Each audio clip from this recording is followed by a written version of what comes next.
This week, we kick things off with an interview with Brian Stevens, Director of Stakeholder Engagement for Funds for Learning, to discuss K-12 cybersecurity. In the security news, brick your Christmas. If you can hack a wrench, you can hack a ball. I don't know, that doesn't really hold up, but we will talk about hacking wrenches. Pixie fail and disclosure woes. Exposing the big Ponzi and more Android supply chain issues. 20 years of openware, and we get a gift. Jamming.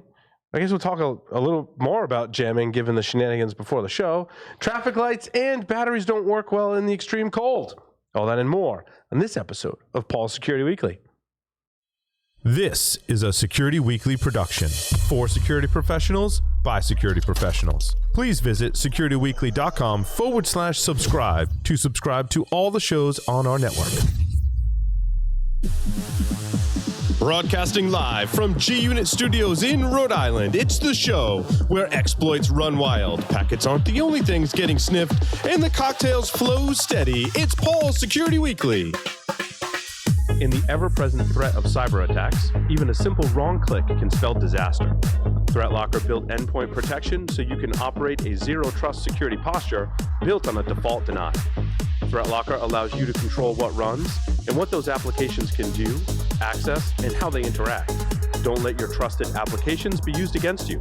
For comprehensive protection against evolving threats, turn to ThreatLocker Cyber Heroes at securityweekly.com/ThreatLocker. Identity is at the core of every great digital experience. Ping Identity's solutions support the scale, flexibility, and resiliency required by enterprise-level IT teams for lasting digital transformation. With 99.99% uptime and over 3 billion identities under management, they're the only identity vendor that's proven to champion the scale, performance, and security of large enterprises. That's why Ping Identity champions your unique identity needs. They give you the tools to offer your users the right access at the right times, no matter how they connect with you. Visit securityweekly.com/Ping Identity to learn more.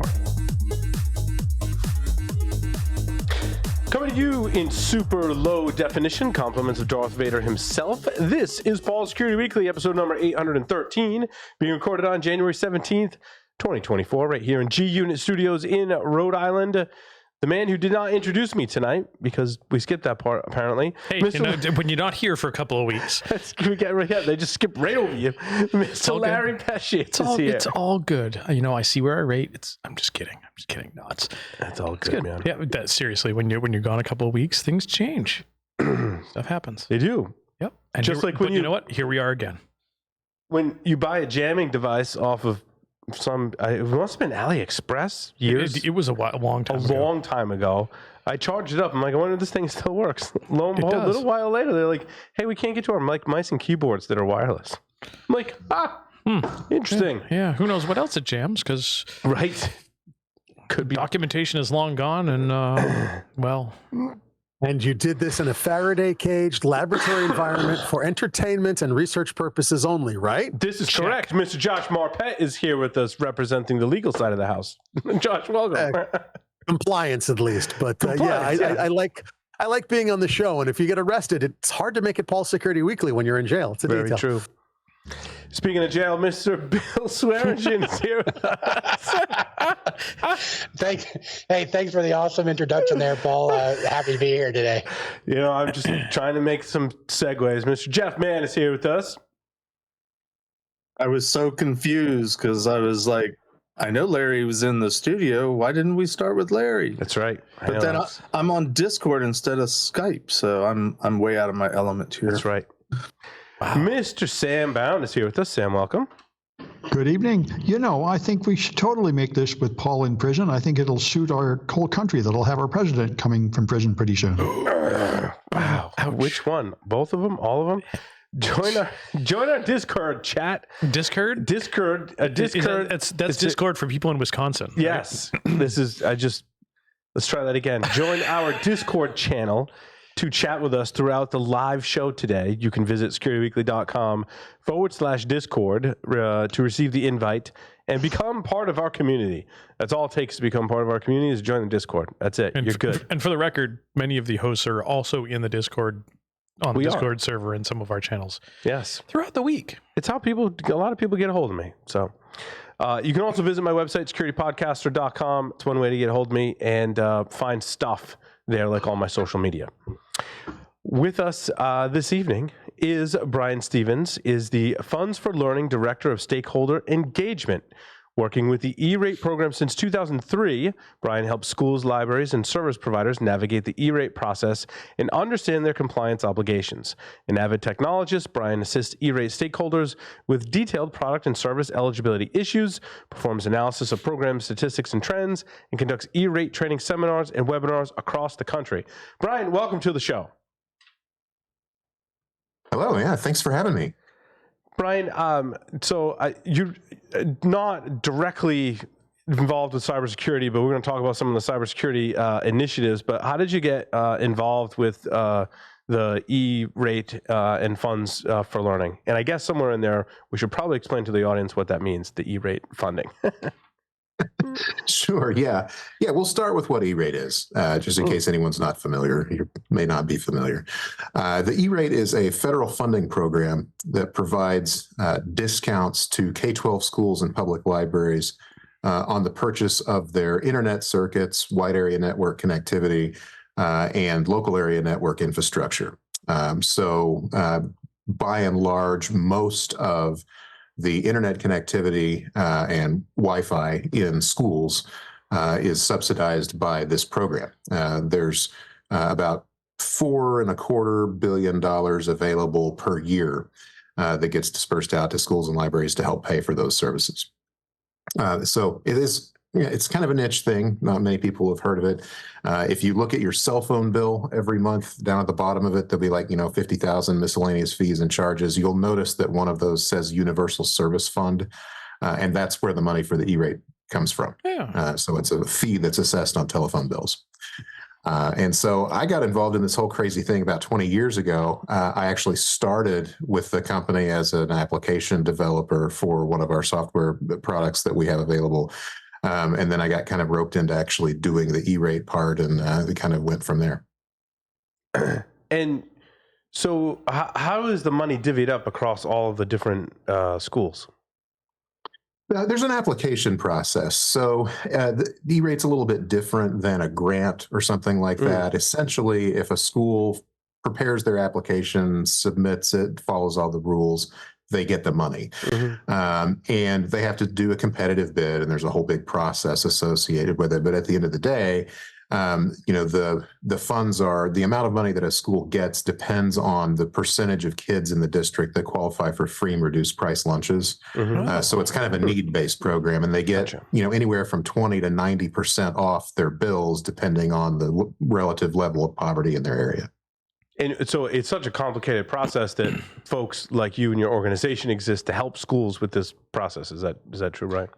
Yeah, exactly. I mean, it's a government funding program. There's rules and regulations and forms and deadlines, and it's easy to drop a ball and miss out on the year's funding or more than 1 year's worth of funding. And it is the largest single source of educational technology funding in the U.S. So schools benefit greatly, obviously, with $4 billion floating around out there. And what are schools using this money for? Is it for laptops, Wi-Fi routers, firewalls, switches? What is it? Yeah, the program itself has a really set sort of menu, if you want to think of it that way. And so they have two big buckets creatively titled Priority 1 or Category 1 and Category 2. Category 1 is internet service and wide area network connectivity.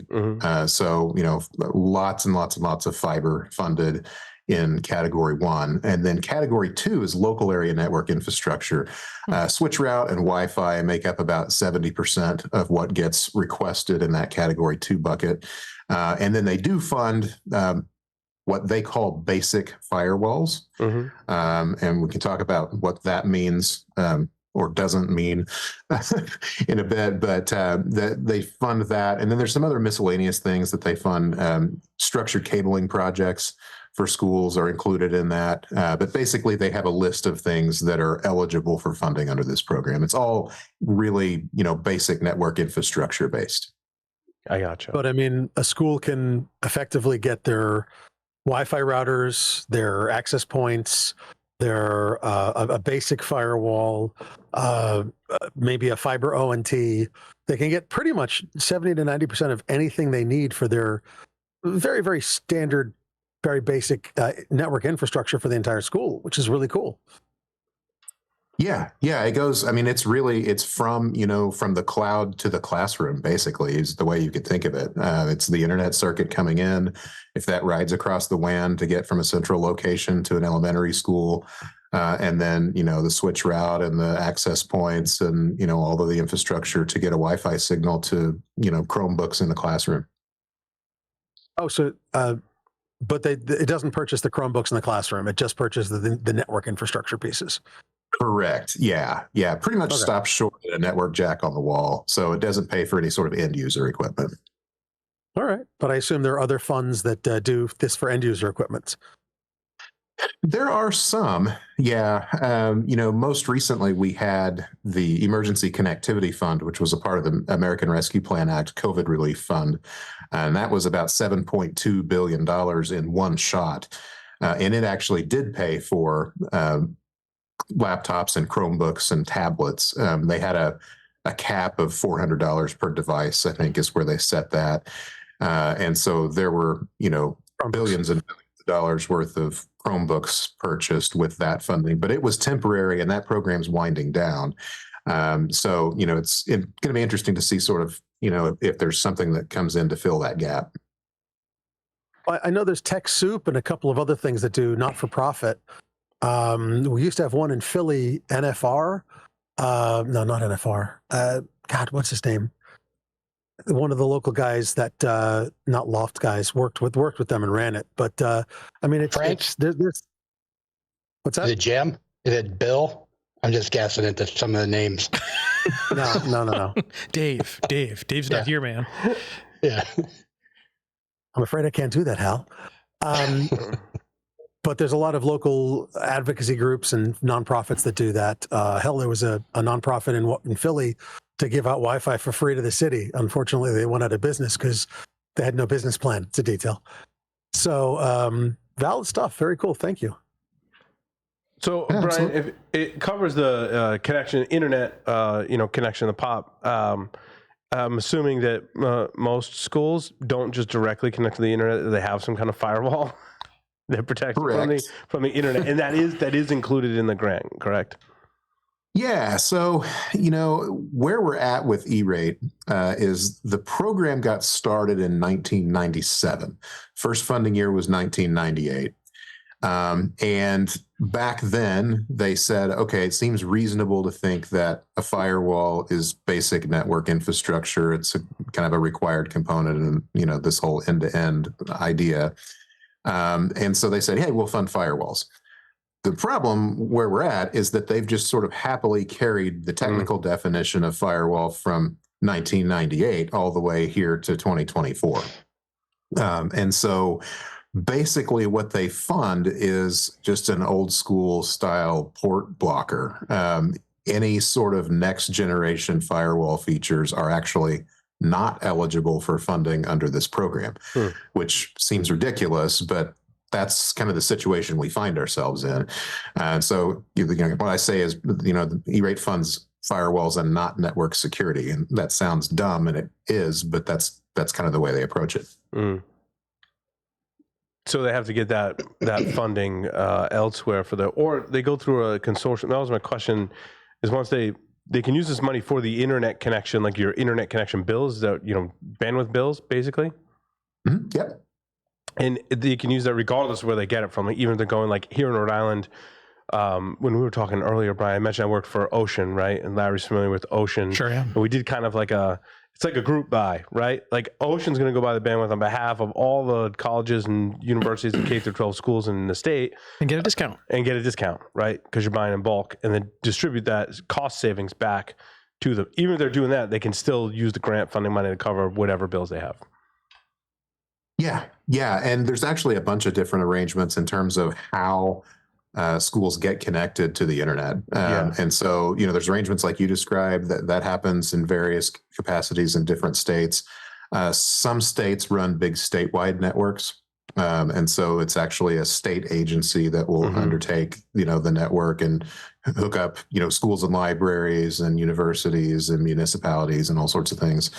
And then you have, a number of states. I'm in Oklahoma. Here in Oklahoma, we're independent school districts. So each school basically contracts independently with ISP or telco or whoever's in their area to provide bandwidth.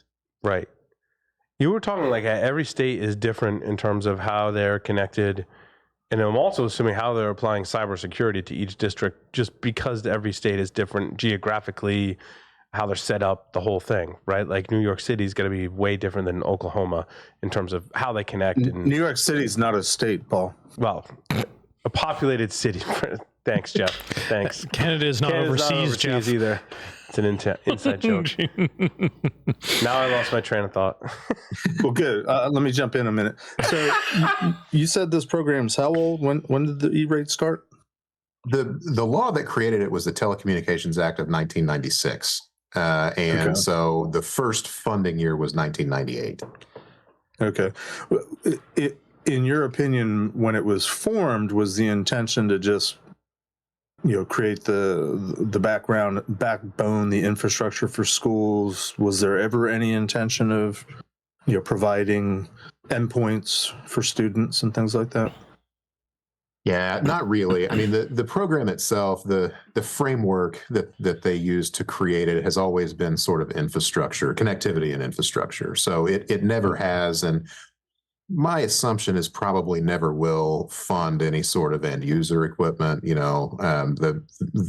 an FCC program. It's administered by the FCC. So, they're interested in connectivity, and that's kind of the idea behind the program originally was.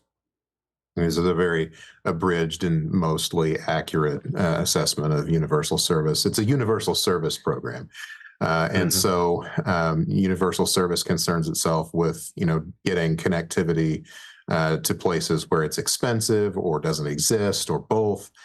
And so in the Telecommunications Act of 1996, one of the things that they did was deregulate telephone service to a certain extent. They started allowing competition among telephone service providers. And so part of what E-rate was created to do was to try to increase competition in that space. So, before, you had, when I was growing up, if you wanted a phone, you called the phone company, and that was your only option. You couldn't call the cable company or a cell phone provider or anybody else. And now you have all these choices. And the idea was, hey, we're going to have this big pot of money, and we're going to give it to schools in the form of discounts on their phone bills. And the requirement for that, the caveat to that will be, we're going to make them put it out for a competitive bid so that players in that market will have to compete against each other for the best pricing. Now, at the same time, what they were seeing is, the adoption of internet access in schools. And so they said, okay, we'll fund internet access as well, put a big discount on that in the hopes that we increase adoption of internet access to 100% of the classrooms in the U.S. Well, yeah, I guess that's what I'm more curious about is, what was the evolution? Obviously COVID kind of forced, if we're going to educate a generation of children, we got to figure out how to connect them to a virtual classroom, which ironically today was a snow day around here. And I have a couple grandkids that live with me. So I was sitting across the table in the kitchen from my 6-year-old grandson, who's in his first grade class. And I was cracking up at just the whole dynamic of it was pretty funny. But was there a vision in 1996, 97, 98 that someday, classrooms were going to be virtual or capable of being virtual, or that every student was going to be expected to have, some sort of tablet or device, and being online was going to be such an integral part of the education experience? Or when in the last, how many years is that? Help me with the math. Almost 30 years. When did that really start to come into play? Yeah, that's an interesting question. I'm not sure, how far forward they were looking when they did this. Again, this is telecommunications policy we're talking about here. Right. And it's important to point out that that is exactly what we're talking about here.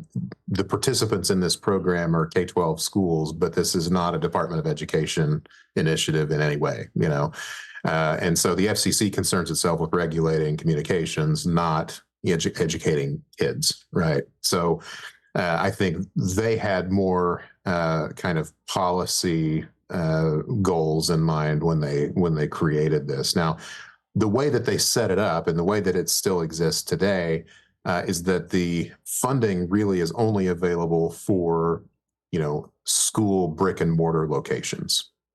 So up until very, very recently, they have not really provided any sort of funding for connectivity that goes beyond the four walls of a school.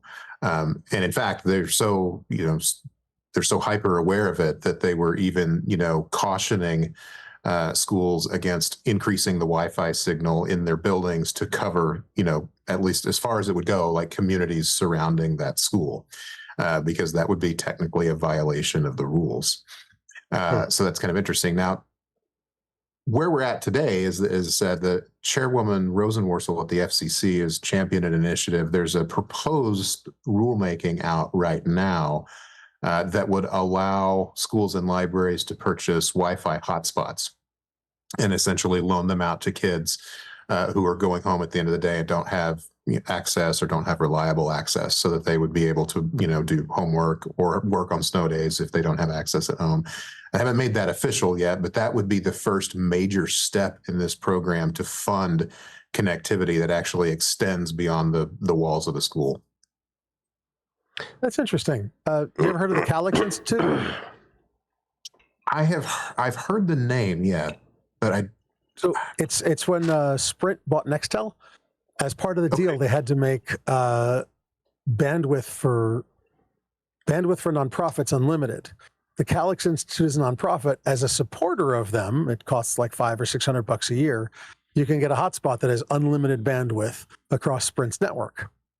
And I think it's like $500 the first year, then $400. The $100 is for the equipment. And so something like that, if they bought it through the Calix Institute, they wouldn't even have to think about bandwidth limitations, like 15 gigs or 20 gigs a month or whatever.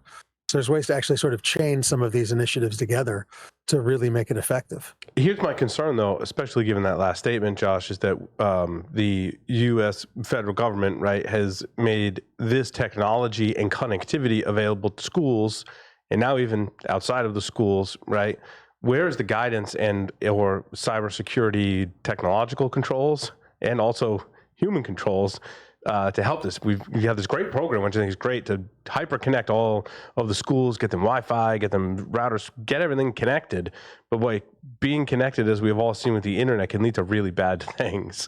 So how do we transition now the discussion over to cybersecurity? Yeah, I mean, and right now, frankly, the E-rate program itself doesn't have much teeth when it comes to cybersecurity. Not only are they really not providing funding for any, reasonable amount of protection, but they're also not really requiring any sort of security posture per se for the participants in the program. Now, one of the things the schools have to do is certify that they're compliant with the Children's Internet Protection Act. A part of that includes content filtering, basically, and education policies that educate kids about appropriate online behavior. But a content filter and a couple of classes on online behavior and an acceptable use policy don't really protect networks. Right. Yeah, it doesn't stop them from getting ransomware. Sure. Yeah. And that's the biggest concern among the tech directors that we work with day in and day out. You ask them what's on top of their mind. It's cybersecurity, and the thing that scares them, the worst is ransomware. So are there other programs that exist today to help on the cybersecurity front, Brian? Yes and no. There's initiatives kind of here and there scattered about. There's some grants. I don't know that I would say there's a one major sort of push. Now, one of the things that happened recently, again, the chairwoman at the FCC has another proposal on the table for a pilot program that would fund cybersecurity for K-12 institutions. So the advocacy work that Funds for Learning and other groups have been doing for eons with the FCC has been, hey, you've got to start funding this stuff. This is an urgent and real need. If for no other reason, then you need to be able to demonstrate that these huge networks that you're providing funding for can operate reliably. And so and I think that the FCC has kind of understood that there is the need that's there. I think they've been trying to figure out exactly, what is their role in this and how can they help? And so there is a proposal on the table to take $200 million and put it into a trial program, kind of a pilot program that would fund cybersecurity. And we don't have there's a lot of questions right now about, we get down to specific solutions or kind of what exactly it would fund. They're kind of trying to figure that out. But the general idea would be to bolster network security in K-12 schools and public libraries. And they would run this pilot program to sort of collect some data to try to extrapolate and see what the costs would be, what types of services would be most effective, and all of those sorts of things. Because I know, like, working at Ocean too, we provided some centralized security services, largely because there was nothing much else available to do that, right? So I want to say, like, your content monitoring would be an obvious one to centralize, right? Because it's a school, so your policies are probably going to be pretty much the same across all schools, right? Yeah, yeah, and some of the state networks do that as well. So the state will shoulder the burden of the majority of the network security, and then you see things like BOCES or educational service agencies or educational service centers, depending on what they're called in various states. That will kind of leverage that collective buying power and knowledge and resources, to try to implement some of those solutions for their constituency or their members, depending on how they're organized. But is there something you could buy that would stop ransomware? Something easy to deploy? I think Brian Chapman said there wasn't when we had him on. It's a great point, Sam. Yeah, I mean, I was kind of thinking the same thing. Where do you stop ransomware? Isn't it more often at the endpoint? And we're not even talking about that theoretically. Yeah, and one of the things that impressed me about, it's so funny when the FCC does these proposals, notice of proposed rulemaking, they call it, the process is they kind of put a document out there that says, this is what we're thinking about, give us feedback. And so there's a public comment period where people can submit comments, suggestions, whatever. And they did at least touch on, kind of the human element of this, right? That, and they're kind of saying, like, to what extent do we need to fund personnel or education as opposed to just technology, right? To kind of prevent these things. And I don't think the FCC has any idea where that line is drawn. I think they're kind of hoping that experts, in the field will kind of chime in and provide some suggestions. But from a ransomware perspective, yeah, I mean, it's a kid gets an email and clicks a link, and the next thing you know, you've got a real mess on your hand. I find, and this just could be my own situation, and so I'm curious to get your thoughts on it, Brian, that K through 12, or I should say in elementary school and middle school, there's not a lot of cybersecurity education for the children. Largely what protected my kids was on their dad, right? And that's what I do for a living. So by osmosis and a lot of eye rolling from my kids, they're like, yes, we know not to click on things, right? But there wasn't any kind of formal training about passwords and other stuff until my oldest, he's in high school now, right? And he's like, oh, I'm taking computer science. Like, sweet. Like, what are you programming? It's like, no, I learned how to, like, make good passwords and stuff. I'm like, okay, that's important. That's important too. And he's like, I hate it, and I like welding way better. I'm like, that's totally fine too. But I'm like, you got to pass computer science, and you got to ask me questions, right? But like, how much? And I'm not sure. I don't know how much of a sense you have, Brian, in other states and areas. Like, how much cybersecurity training are we doing in the earlier grades in the K through 12 scenario? I'm not really sure myself. I know that there were a few requirements as a part of the Protecting Children in the 21st Century Act. I think that was really more aimed at things like cyberbullying and more kind of the social aspects of communicating electronically. As far as a security posture as such, passwords and, I don't want to say media literacy, but understanding, when something looks fishy. I don't know to what extent they're providing training or resources to the kids. Bill, you're saying you just passed your 6th grade cybersecurity training and you want to chime in here? No, I'm just kind of curious. I'm kind of curious what kind of infrastructure schools, K-12 schools have. So if we're talking about ransomware, right, like is there really anything to ransom? I assume that most of that data is in Google's cloud or, whatever they're using. I'm having a hard time, understanding what exact infrastructure is in a school that needs protected. I mean, I understand the users, but if we talk about ransomware, what's there to get? There's plenty. There have been enough attacks where the people have gotten their hands on, and it's if you're serious, right, about a ransomware attack, like what better data is there to have your hands on, right? Data about minors. And so you're right. A lot of the schools have migrated to cloud-based student information systems and that sort of thing, but a lot of them still do have a lot of on-premise infrastructure. I mean, but they're workstations, right? Brian, Bill, don't you remember? Sorry, Paul.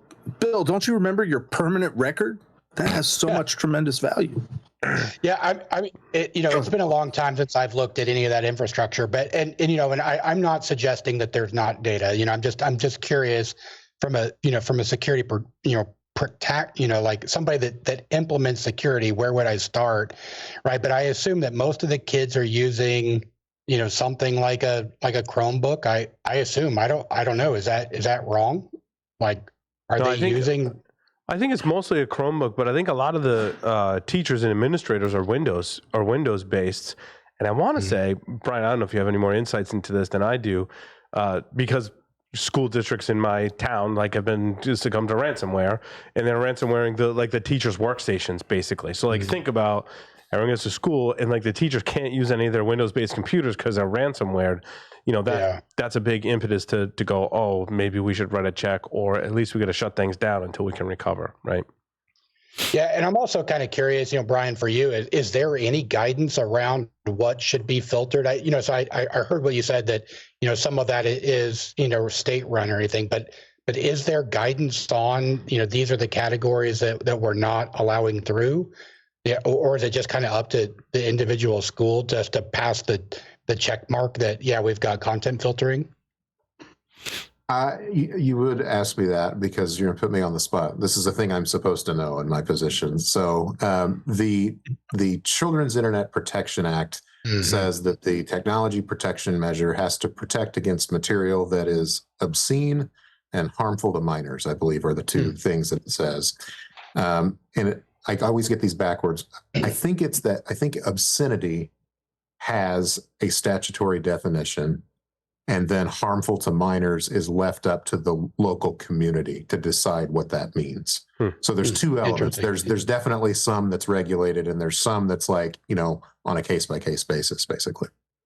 I think I found largely in especially elementary school, right, that most of the kids are deterred when they go, at least what I tell my kids, which is not a stretch or a lie.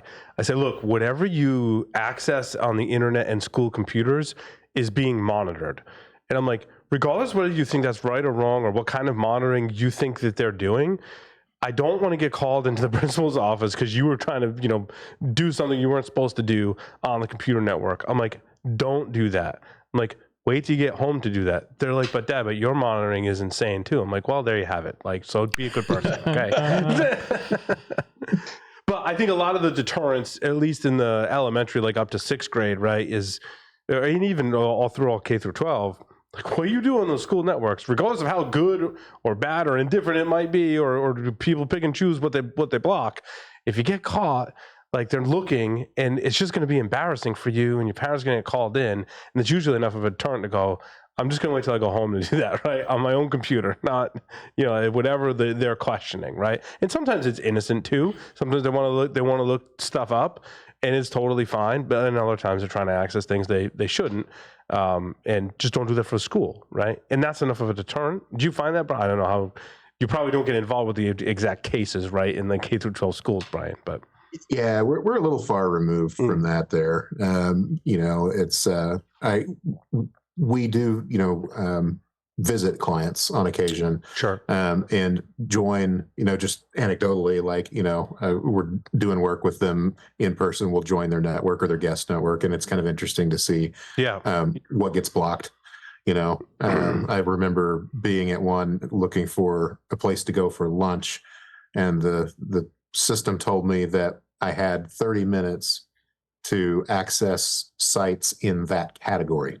And if I wanted to start my timer, I could click the button, and then I could look at, I guess, restaurant websites, I don't know, for half an hour, and then it would shut off, and I'd have to wait till the next day.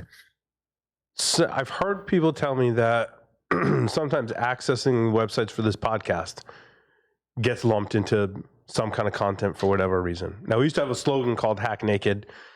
I don't know if that had something to do with it or not, or if we have produced podcasts with the explicit tag in the past. I mean, most, our podcasts today do not carry that tag. I don't know if there was something like that, but we have been, I think a lot of people's sites have been categorized in those weird ways. Paul. It's the jokes. It's the dad jokes. Yeah, could be. But also, sometimes I've been accessing a network that has protections and like stuff where you buy like hacking hardware, totally off the, no, you're not accessing that stuff. I'm like, no, these are tools. This is a bad example because the FCC would frown upon me using this. I think owning one is fine. Using it is another story. They would frown upon this. Am I correct? You are definitely correct. Yes. Right. But educational purposes and things like that, which school is an educational thing, right? And you want people learning, but no, I'm just rambling now. Sorry, Brian. I don't know where else to go with that. Brian, how can we help? Like, what is it? Is it just an education thing that we should be aware of this, or is there something that like the community can do to help? Yeah, I think I mentioned this cybersecurity pilot program. This is, you got to kind of put it into perspective, right? You've got the FCC, the Federal Communications Commission, who are by and large more attorneys, lawmakers, policy people than technology people, right? And I think I think they find themselves in a really challenging spot of, knowing that there's a need here and even possibly having some resources available to throw at it, but also needing to be able to do that with safeguards to prevent waste, fraud, and abuse and all that sort of thing. And so, I know that the major players in network security will all be providing, comments to the FCC about, this is what we think is most useful in this K-12 environment. Here's what we've learned and that sort of thing.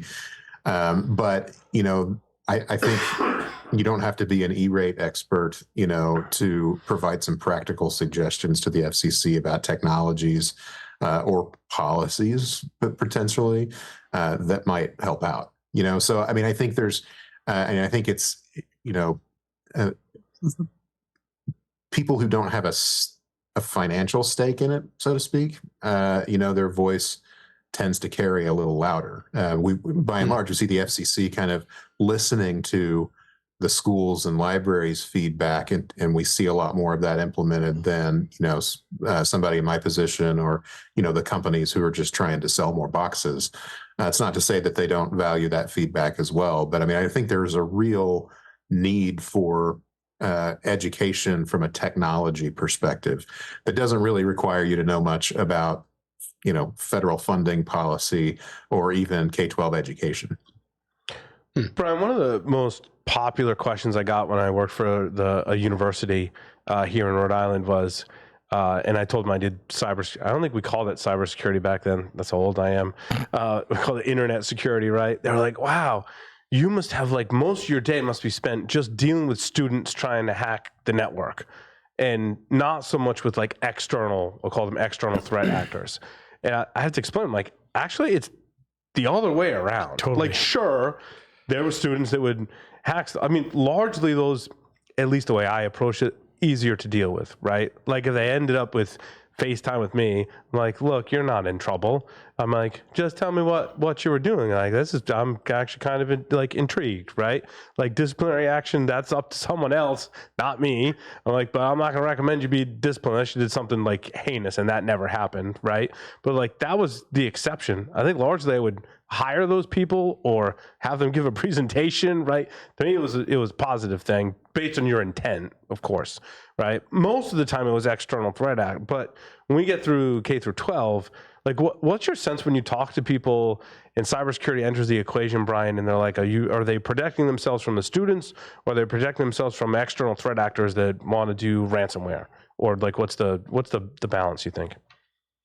Yeah, I think it is a mixture of both, but I think that the sense that I get is it's mostly protecting from outside threats. Yeah. Most of at this point, especially after COVID, you've got so many schools that have what they call one-to-one initiatives where every kid has some sort of device, whether that's an iPad or a Chromebook or a laptop. Mm-hmm. And when you manage that stuff at scale, you've got quite a few tools at your disposal to lock things down and monitor mm-hmm. things. I think that watching the internal network, and again, like I'm definitely not an expert in this stuff. I just kind of absorb because I find it interesting, what I can kind of tangentially, but I get the sense that the threats from the outside are the ones that really keep people up at night. Yeah. Same for me at university, and I would imagine it's the same in most schools, right? That's not to say that we shouldn't educate the kids in the K through 12. Probably more than we do, although it's hard to get a sense how much education they get, on that stuff. Large because I educate my own kids on it because that's what I do. But if you're not in my family, how much you getting from school? How much are the teachers telling you about like what's a good password or like don't hack our network kind of thing? I wonder how all that plays out. Curious. Yeah, I mean, schools protect themselves. They all have an AUP, an acceptable use policy, or an internet contract, or whatever that school calls it. Right. And that spells out kind of what the penalties are if you break their rules or whatever. So you have that aspect to it. But we have seen some really cool initiatives by school districts. I have one client in particular. I've got an NDA, so I can't share the name, but they're running a cybersecurity program at the school from almost like sort of a vocational perspective. So they're educating kids in the subject matter of cybersecurity and giving them real world hands-on training, kind of preparing them for a career or at least a career, a college path from there, which is really cool. And yeah. They'll do that. They'll find some kid that's goofing off over here trying to get into something, and they'll say, hey, you should check this class out, and try to involve them that way. Yeah, I like that way better, right? Because there's a vast landscape when you get to a school building and you're a curious young hacker. There's a lot of temptations there. But if all schools could say, hey, like if you're interested in this, there's a program for you and you're not going to get in trouble. Like we're going to give you stuff to hack, right? Like that's what kid that's interested in hacking is going to say, oh no, I'm all set, right? Like that's. And I kind of worry. Sorry to interrupt, Paul, but I kind of worry that the next generation, like I'm worried about the next generation of hackers, right? Like, so I start to see that people are less, the young, at least in my opinion, if anybody has data supports the opposite. I'd love to hear it, but I just don't see kids really caring too much about like taking stuff apart or understanding how things work, or like I feel like that hacker mentality, we've kind of moved on a little bit. I know that there's always a few, but it seems like it's getting fewer and fewer as we go along. And so I would really encourage that any schools, that they don't. I would hate to see somebody get in trouble for curiosity, right? Like that should be encouraged, in my opinion. Their only crime was curiosity. I'll say this, Bill. I tend to agree with your general concern about the future of young children and the lack of creativity and imagination and curiosity. I've been encouraged recently, where after watching my grandchildren, for months and months, seemingly just every waking moment, whenever their mom will let them, being in their little smartphone, which has limited access, but they're allowed to play certain games and they're allowed to go on YouTube and watch videos of people playing games, which I don't get, but that's young people. But for Christmas, at least my grandson, he got a bunch of Duplo sets, and watching him engaging in Duplos and building stuff, and he's trying to follow instructions, and he's not on the technology. So I have this glimmer of hope that maybe humanity's not doomed. But but we've got to nurture that in young people, I think, and I think it starts at home to some degree, but it definitely needs to be reinforced and encouraged and backed up in the educational systems. Yeah, it's interesting. We attend a lot of ed tech conferences, right? And so you've got these trade show floors where you've got vendors that are displaying all sorts of curriculum and technology for use in the classroom, right? All of that stuff, none of it really has anything to do with what I do, but you walk around and you see the cool stuff, and just kind of watching it evolve over the past 10, 15 years, going to these big conferences, for a while there, robotics was a huge deal, right? Lots and lots of booths, lots of stuff about incorporating robotics this way and that way. You mentioned Duplo. Lego has a big education presence, and they're always at these conferences. But really, I think lately what I've seen is the shine has kind of come off of some of the robotics things a little bit, and I've seen a big shift. And now a huge thing is esports, right? Mm-hmm. So every booth you go to now has gaming monitors and chairs, and all sorts of things for esports teams. So and I think a lot of that stuff may have kind of an ebb and flow. All right, I mean, I wouldn't be surprised if we see something kind of more mechanical tinkerer kind of thing come back into fashion at some point. Yeah, Brian, it's interesting you say that, because there was a time where, when I would ask people about what's the technology, cybersecurity, track or training or class in whatever K-12 school, and everyone, to your point, was, we have robotics. I'm like, that's great. I'm like, first of all, what does that mean? I'm like, secondly, who decided that any kid that's interested in engineering, technology, or cybersecurity is going to be interested in robotics? Because I've been in cybersecurity for a long time, and we all kind of have interests in different areas, and not all of them revolve around robotics. Like, even robotics is not so much some of the hardware.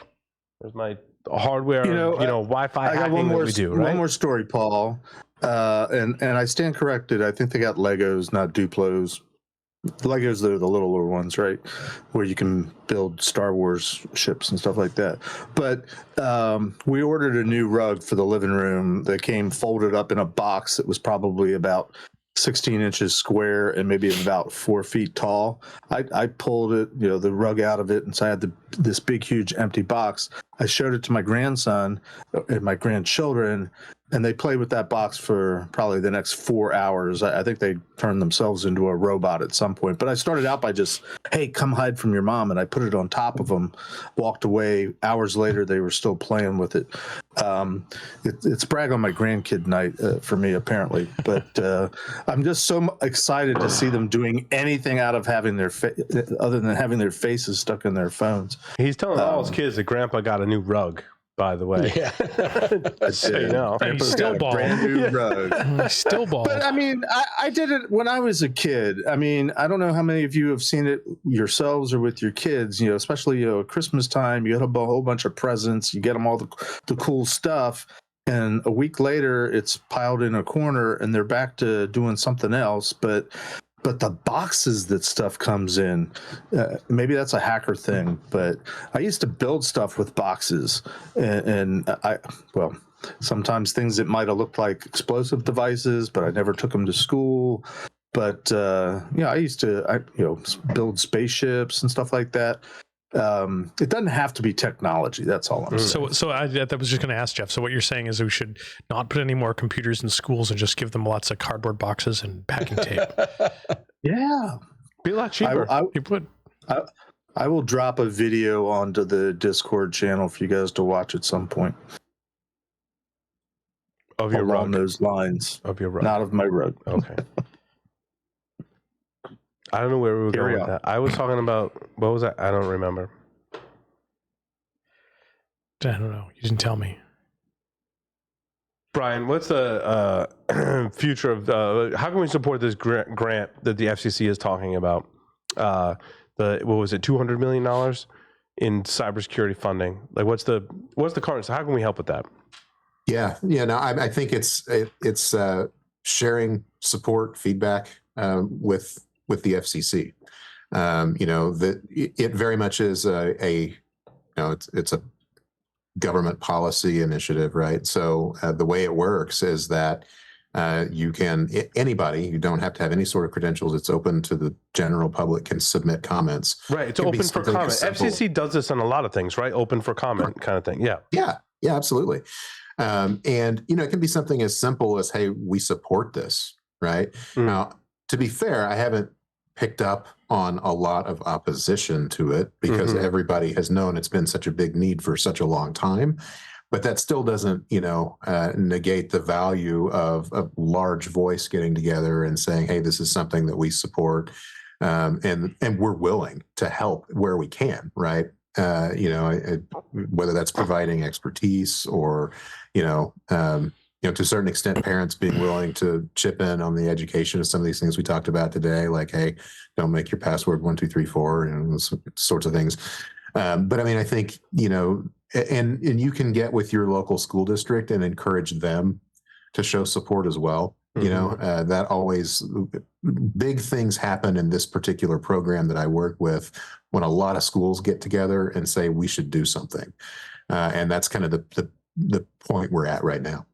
Right. Awesome. More questions for Brian? Well, it sounds like, because at the very beginning we're talking how this only supports infrastructure, and we were debating somewhat on air and somewhat on the Discord about where's the right place to put all the security protections. It sounds like, from what I'm hearing, this is kind of the only place that it could be because there are no other programs in place. Is that a fair statement?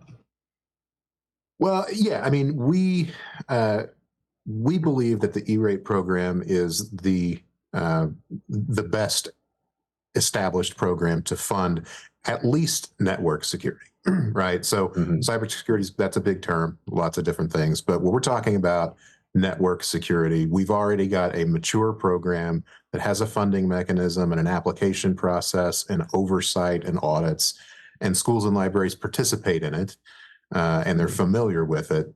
And it doesn't take a huge policy lift just to add some of these things that are desperately needed to the scope of this program, and then if we need to add a little bit of funding to it, we can talk about that when we get there.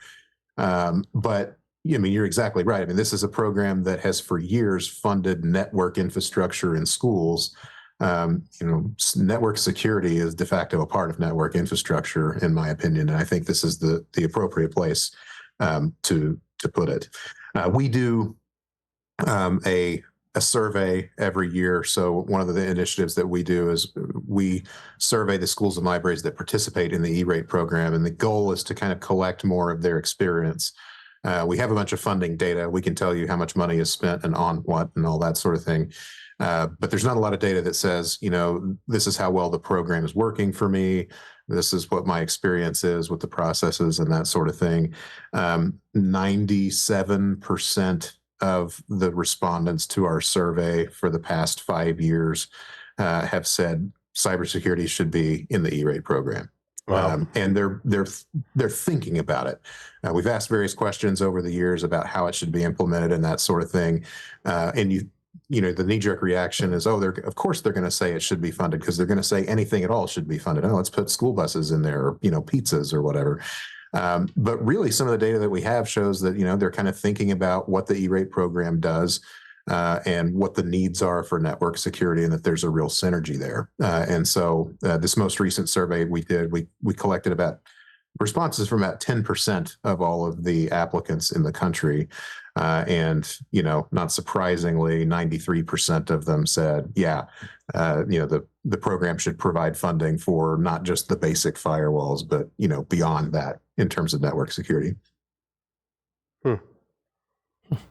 So, Brian, I'm not going to lie, like when you say reach out to the FCC and give your comments, that sounds scary to me. I don't know how else to put it, but it seems very official and scary, but I don't know how to do it. Like, how would somebody give their comments on that program?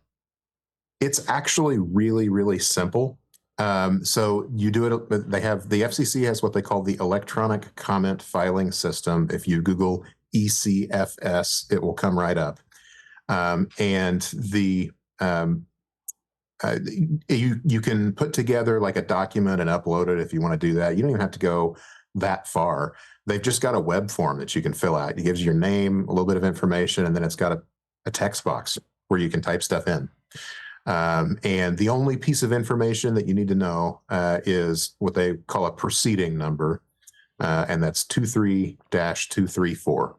So again, 23-234. And I could provide you all of this information if you need it, but you put that in there, and that's just to route it to the right place, so the people looking at the cybersecurity pilot will see your comment. And that's it. It's that simple. You really can just kind of put your name in and a couple sentences in there and provide comments to the FCC. Definitely don't need to be an attorney. I'm not an attorney. So. What was the preceding number? 23-234. Like all great government websites, if you put that in the search, it doesn't come up at the top. You have to scroll through a couple of pages. Hold on, I'm getting there. There's got to be a link right to this one that we can put in the show notes. That's what I'm looking. 23324? No, 234. 234. Yeah. Yeah, it's still. That's interesting. Well, Brian did offer to share that, Paul. Yeah, that would be great. Yeah, absolutely. It looks like do that. Oh, I see it now. I see it. That's really exciting, actually. That's exciting. I see the net neutrality one is the top on there. Is that the net neutrality, the safe and free open internet? Browse. Yeah, that's how this one we're talking about. It's exactly how they do all of those sorts of things. Right. With the most popular one being 23320. I said popular, not important, because I think K-12 cybersecurity is arguably just as important as a safe and open internet. To me, they're on the same playing field, right? But the safeguarding and securing the open internet is also very important too, and that's on it. That's where I heard about the commentary. Was very popular for that one, and I'm glad to see, Brian, that we can go invest and comment on our kids' future for the internet and cybersecurity, which both are actually relevant to our kids' future on the open internet, right? Yeah, absolutely. Paul, what happens when you Google 5 questions? Oh, when I Google 5 questions, I come up with Paul's Security Weekly. Are you ready to play 5 questions, Brian, with Paul's Security Weekly? Get our questions. We just have 5 silly questions, no right or wrong answer. Sure. 3 words to describe yourself. Ooh.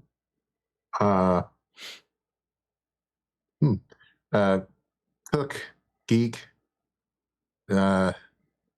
rotund. If you were a serial killer, what would be your weapon of choice? Cheerios.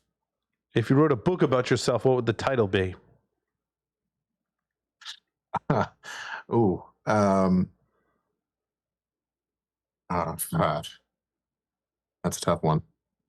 I'm still here. What is your favorite hacker movie? Oh, man.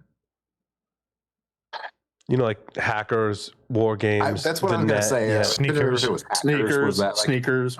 No, sneaker. I didn't say that. I think Brian said no. hackers, though, right? hackers? Yeah. I think he said war games. Jeff and I have this. Brian, Jeff and I had this like, what would you call it? A rivalry about the favorite hacker Rivalry. movie. So mine is Hackers. Lovers quarrel. And mine is Hackers. Hence my hat, Hack the Planet, which is the line from the movie Hackers, right?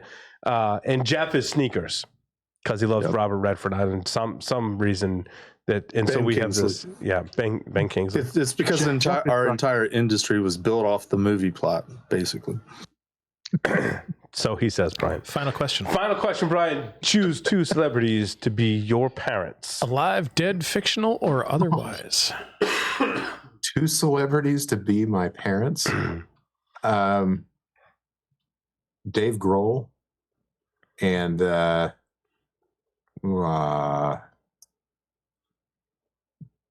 Ruth Bader Ginsburg. Ooh, Why not? very nice. Ooh, nice.